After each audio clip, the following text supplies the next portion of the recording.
almost always at the York Historical Society, people would come up and ask me questions. Neal, have you done this? Do you know who this person, where this person lives?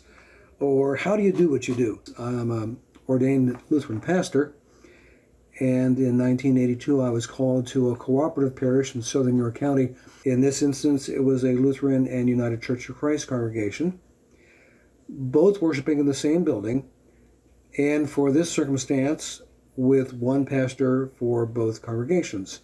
Looking at this unusual circumstance of how these two congregations were worshiping in one building, I was doing a developmental research history of their founding and evolution to find out where they are now and where they were going to go in the next years. So I entered a doctorate program at the Lutheran Theological Seminary at Philadelphia, and it was a thesis doctorate, so you had to do original research. The group invited Dr. Charles H. Gladfelter,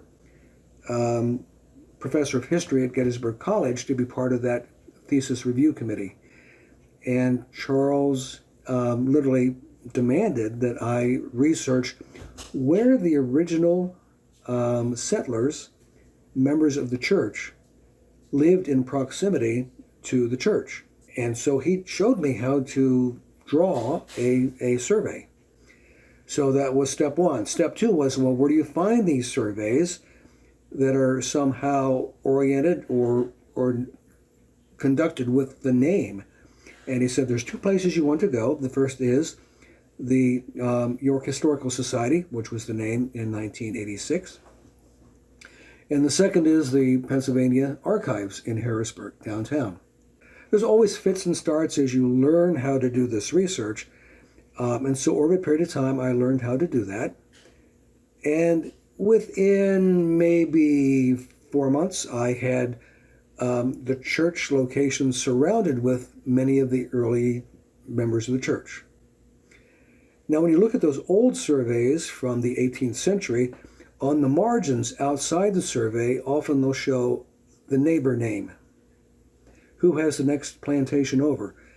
And I got curious, thinking, well, maybe I'll find more names. And I looked up that survey.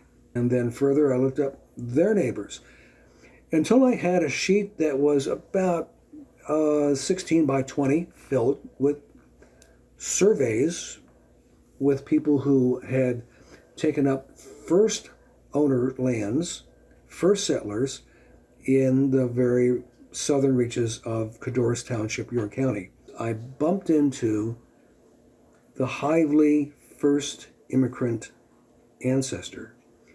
His name is Jacob Hively, and he had purchased a first owner property from Michael Summers.